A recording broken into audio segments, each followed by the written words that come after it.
Hey guys, Dion Thompson here. You're one of your hosts at Operation Cold Front. Whew! What an event! It was a tremendous success, guys. So, let me sit down here. Oh, all right. Where do I even begin? Boy, it was awesome. I'm so glad. Okay, where do I start? So Salim and I, we took my car down to UW. We actually parked quite a ways off campus because we didn't want to walk back to our cars, to to with Antifa following us. But oh boy, so we got there. We got there quite a bit early. We actually wrote up like bullet points and stuff, and we didn't even need it.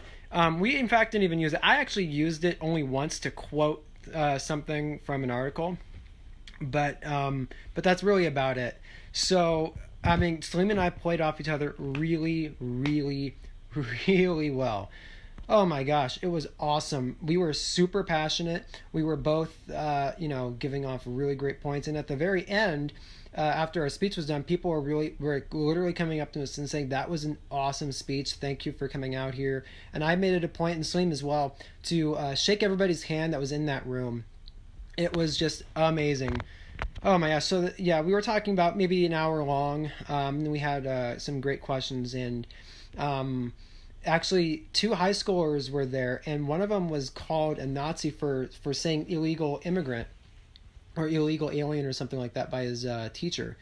And so yeah, he was literally called a Nazi for being objective. I mean that they're illegal immigrants. I mean, come on. And he was called a Nazi and whatever else. And he gets a lot of crap from his schools or teachers and stuff like that. And he asked really great questions. And we actually, as you all know, or those of you who know that watched Operation Cold Front on YouTube, we actually gave away the infamous "It's Okay to Be White" sign to those two high school kids. And I think the one kid specifically, and then Salim and I signed it with a little message like saying, "Hey, MAGA" or whatever. I can't remember what Salim said, but we gave it away to him because we both made a decision to give it away to this kid because we both really strongly feel that they're the ones that are going to take the torch. They're the ones that are going to take the torch and move on. They're the ones that are going to have to fight it. They're the ones that they're trying to be indoctrinated by the left. And I really, really believe in these kids, man. And they asked really fantastic questions. I almost teared up thinking about it as I was driving Salim and I back, because they're I don't even know how to describe it. Like, they're literally the next generation of people that's going to carry on the torch of conservatism and free speech and all the other great things about being a conservative. And they have to fight for what's right. And I really believe in these kids. So, oh boy. So this is the part I really would love to talk about, and I'm going to actually talk about it right now. So Antifa didn't show up at first. They said, "Oh yeah, be there early, take up seats, blah blah blah." One left-leaning person actually did show up and sat down, but this guy was actually pretty cool. He was actually there to listen, not to disrupt, not to deplatform. He was there to listen and to debate. I mean, he actually didn't debate us, but he's respectful, and I really respect that kind of behavior. So I think that's really cool because he came out and was willing to listen. So I think that's super awesome. We need to bring that back instead of just attacking one side or the other.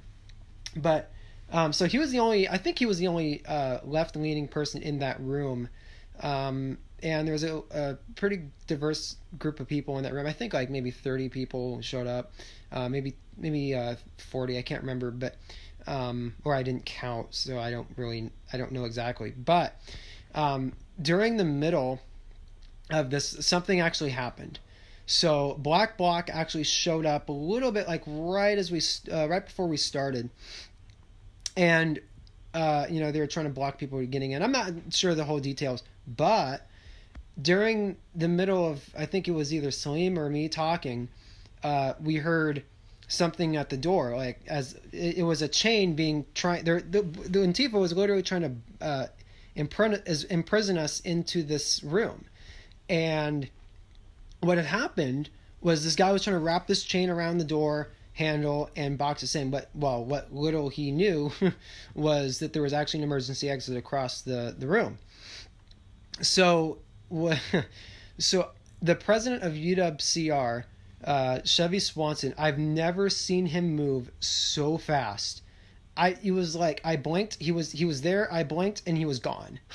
Like he chased after this dude, and I'm not kidding you. Half the crowd, so about maybe 20 people, got up and chased after that Antifa member, and our Matthew Giles chased him down. Zach totally chased him down, and we got the guy, and he got detained or arrested, and UWCR, I think, or actually, they actually just posted about it, they will be pressing charges.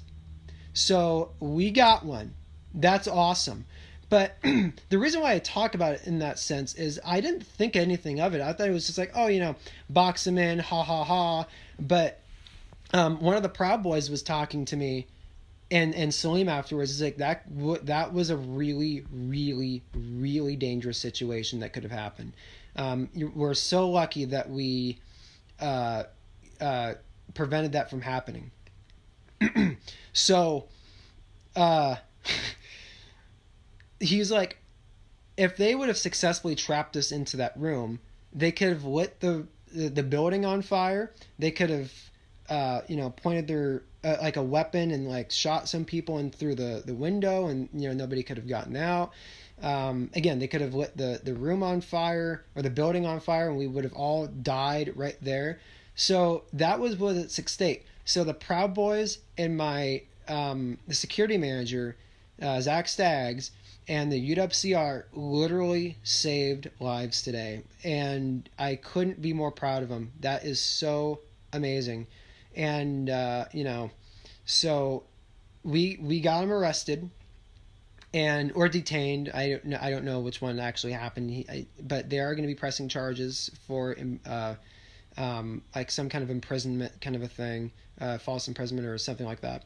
So yeah, it was fantastic. So at the end of it all, we were getting pictures with all the fans. People were coming up and saying, "Hey man, can I get a picture? And thanks for coming out here. And I really love what you guys do, and all that kind of stuff." It was freaking heartwarming, man.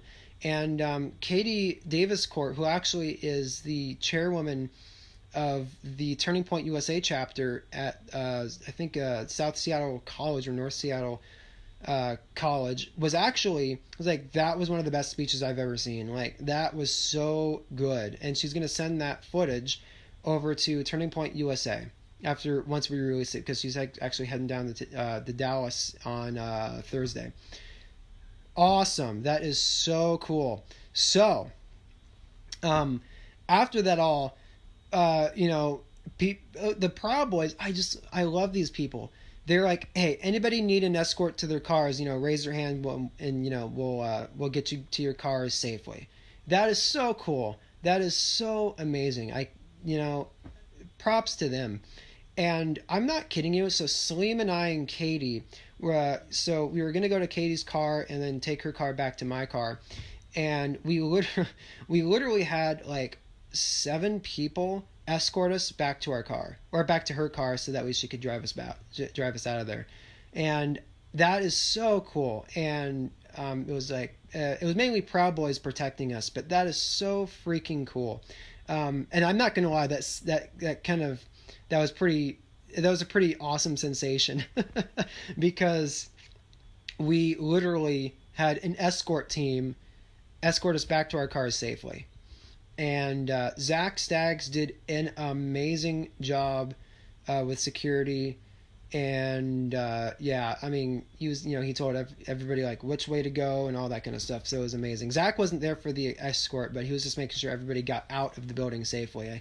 I'm pretty sure, at least. I didn't see him I didn't see him after we left. But yeah, man, it was an amazing experience. I, I